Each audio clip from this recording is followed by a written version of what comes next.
दोस्तों, ये कहावत तो आपने सुनी होगी कि जो कि बिल्कुल सही है कि जीवन में जो होता है वो अच्छा होता है। इस कहावत का मतलब ये है कि हमारे जीवन में जो भी होता है वे किसी न किसी कारण से ही होता है और अंत में हमारे अच्छे के लिए ही होते हैं। कई बार हमें किसी समस्या का समाधान तुरंत समझ नहीं आता है, लेकिन समय के साथ हमें लगता है कि जो हुआ उसमें कोई गहरा कारण छिपा था। नमस्कार दोस्तों, आपका मेरे चैनल में स्वागत है। अगर आप हमारे चैनल पर नए हैं तो कृपया इस चैनल को सब्सक्राइब कर लें और आपसे रिक्वेस्ट है कि वीडियो को पूरा जरूर देखिएगा और पसंद आए तो लाइक भी कर दीजिएगा। तो चलिए दोस्तों, एक छोटी सी कहानी के माध्यम से इस विचार को समझते हैं। इस कहानी में जीवन के हर पहलू को देखने का एक नया नजरिया मिलेगा। दोस्तों, कहानी को अंत तक निश्चित रूप से सुने। बहुत समय पहले की बात है। एक गांव में अर्जुन नाम का लड़का अपने काम के सिलसिले से शहर में गया हुआ था। काम खत्म कर वो अपने घर की ओर लौट रहा था। वो रास्ता एक घने जंगल से होकर गुजर रहा था। अचानक उसे कुछ डाकुओं ने घेर लिया और उसकी पूरी कमाई हुई धनराशि छीन लिया और उसे निहत्था छोड़ दिया। अर्जुन बहुत परेशान हो गया। वो सोचने लगा कि अब मैं घर कैसे जाऊंगा, अब परिवार का खर्च कैसे चलाऊंगा। निराश मन के साथ चलते चलते रास्ते में उसे एक विद्वान योगी मिले। अर्जुन ने सोचा, क्यों ना मैं अपनी परेशानी इनसे साझा करूं, शायद ये मेरी कोई मदद कर सके। ये सोचकर वो योगी के पास गया और वो अपनी आप बीती उन्हें सुनाते हुए रोने लगा। योगी ने उसे शांत कराया और कहा, चिंता मत करो, जो कुछ भी हुआ वो अच्छे के लिए हुआ। अर्जुन गुस्सा हो गया और बोला कि आप कैसी बातें कर रहे हैं, मेरा सब कुछ लुट गया, मेरे पास कुछ भी नहीं रहा, ये अच्छा कैसे हो सकता है। योगी ने मुस्कुराते हुए कहा कि मैं तुम्हें एक कहानी सुनता हूं, इसे तुम ध्यान से सुनना क्योंकि ये तुम्हारी सोच को बदल देगी। ये कहते हुए योगी ने अर्जुन से कहा, बहुत समय पहले की बात है। एक नगर में एक बहुत ही गरीब मजदूर का परिवार रहता था। उनकी स्थिति ऐसी थी कि उनके पास खाने के लिए भी कुछ नहीं बचा था। उस साल एक भयंकर बाढ़ आई जो सब कुछ तबाह कर दिया। उस मजदूर के पास जो थोड़े अनाज थे वो भी बाढ़ में बह गया। मजदूर का एक बेटा था। उसने अपने पिता से कहा कि पिताजी, जो हुआ अच्छा हुआ, हमें निराश नहीं होना चाहिए। ये सुनकर मजदूर को बहुत गुस्सा आया और गुस्से में बोला, तुम कैसी बात करते हो, हमारा सब कुछ बर्बाद हो, यहां तक कि खाने के लिए भी कुछ नहीं बचा है, इसमें अच्छा क्या है। गुस्से में मजदूर ने अपने बेटे को डांटकर घर से बाहर निकाल दिया। लड़का रोते हुए वहां से चला गया। शाम हो गई लेकिन लड़का वापस नहीं आया। मजदूर को अपने गलती का एहसास हुआ, लेकिन अब कुछ भी नहीं कर सकता था। तभी एक नाव गांव में आई जिसमें नगर के कुछ अधिकारी थे। वे लोग बाढ़ से प्रभावित लोगों को सहायता करने के लिए आए थे।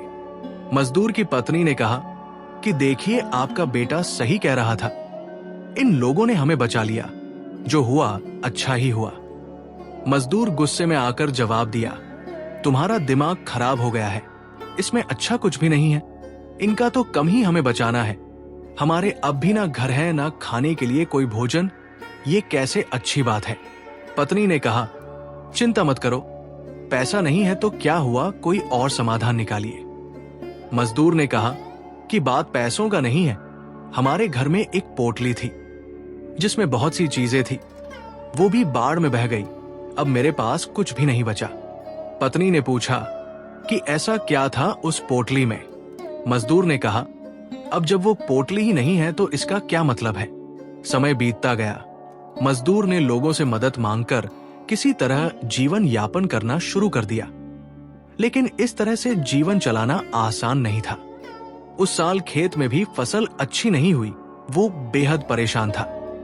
एक दिन वो अपनी पत्नी के साथ बातें करते हुए उसने कहा कि अब आगे क्या करें।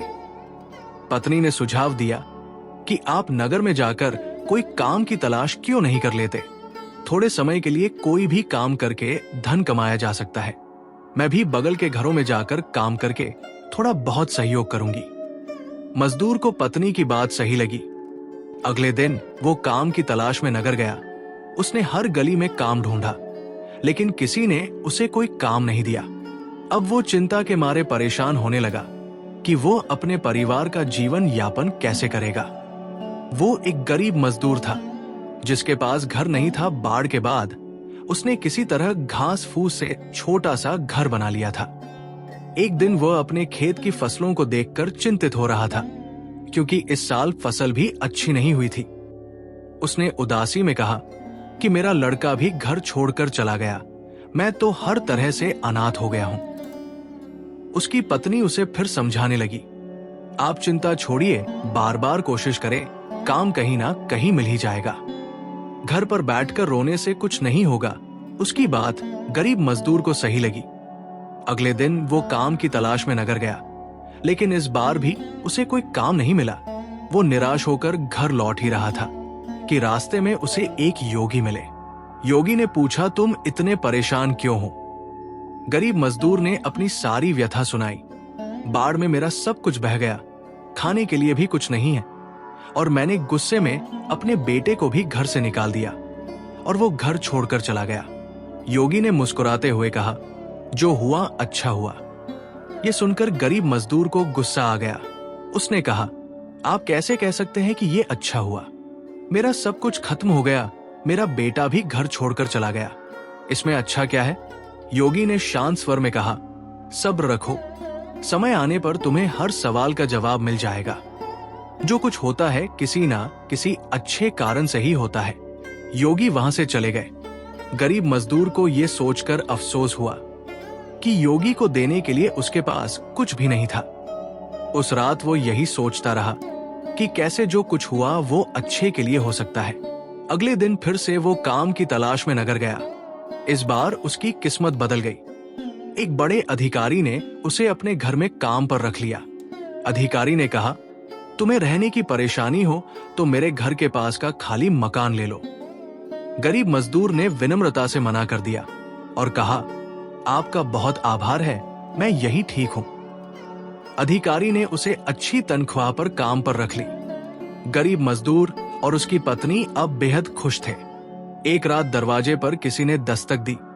दरवाजा खोलने पर एक लड़का लंबी कार और बड़ा बैग लिए खड़ा था। गरीब मजदूर आश्चर्यचकित रह गया। लड़के ने कहा, पिताजी, मैं हूं आपका बेटा। गरीब मजदूर अवाक रह गया।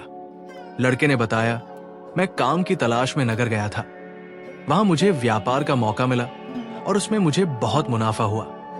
मैंने नगर में एक बड़ा घर भी बनवा लिया है। गरीब मजदूर खुशी से झूम उठा। लड़के ने कहा, पिताजी, मैंने पहले ही कहा था, जो होता है अच्छे के लिए होता है। अगर उस दिन बाढ़ नहीं आती तो मैं नगर जाकर रोजगार की तलाश नहीं करता। गरीब मजदूर ने सहमति जताई। सही कहा बेटा, देखो उसी बाढ़ की वजह से मुझे भी अच्छा काम मिला। अब हम हर तरह से संपन्न हो गए। फिर दोनों खुशी के मारे जोर जोर से उछलने लगे। कहानी के बाद योगी ने उस अर्जुन को समझाया, जिंदगी में हमेशा ये बात याद रखना कि इंसान की सोच छोटी होती है। वो कुदरत के फैसलों को समझ नहीं पाता कि जो भी होता है वो किसी ना किसी अच्छे कारण से होता है। अक्सर इंसान केवल वर्तमान को देखकर सोचता है कि उसके साथ बुरा हुआ, लेकिन सच ये है कि अगर दिल साफ और नीयत सही है तो कभी भी किसी के साथ बुरा नहीं होता। योगी ने कहा, जब भी बुरा वक्त आए तो ये जरूर याद रखना कि ये वक्त भी गुजर जाएगा।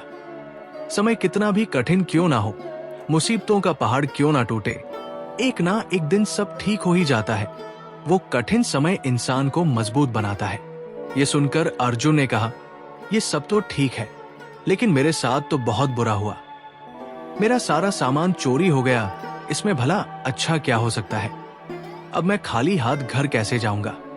योगी ने मुस्कुराते हुए कहा, बेटा परेशान मत हो, दरअसल मुझे जंगल में एक चीज मिली थी, ये लो। योगी ने उसे एक चमकदार पत्थर दिया और कहा, ये मेरे किसी काम का नहीं है, लेकिन तुम इसे नगर में बेच सकते हो। अर्जुन ने पत्थर को देखकर पूछा, ये क्या है बाबा? योगी ने कहा, ये पारस पत्थर है, इसे लोहे से छूने से हर लोहा सोना में बदल सकता है। ये सुनकर अर्जुन की आंखें चमक उठीं। अर्जुन ने कहा, बाबा अब मुझे समझ में आ गया है कि जो भी होता है अच्छा होता है। अगर मेरा सामान चोरी नहीं होता तो मैं आपके पास नहीं आता, और मुझे ये अनमोल पत्थर भी नहीं मिलता, और मुझे ये बेशकीमती पत्थर भी नहीं मिलता। इस तरह से अर्जुन ने पारस पत्थर से अपनी जिंदगी बदल ली। अब वो भी बहुत अमीर बन गया। दोस्तों, हमें ये कहानी सिखाती है कि जो भी होता है वो अच्छा होता है। जब इंसान पर बुरा वक्त आता है तो उसे समझ नहीं आता कि ये उसके साथ क्यों हो रहा है, परंतु समय के साथ ही ये बात साफ हो जाती है कि हर परेशानी के पीछे कोई अच्छा मकसद छुपा होता है। जीवन में अगर मुश्किलें आती हैं तो घबराना नहीं चाहिए, क्योंकि हर समस्या अपना समाधान भी लेकर आता है। समय के साथ जब परिस्थितियां संतुलित होती हैं तो हमें ये पता चलता है कि समय ने हमें मजबूत और सक्षम बनाया है।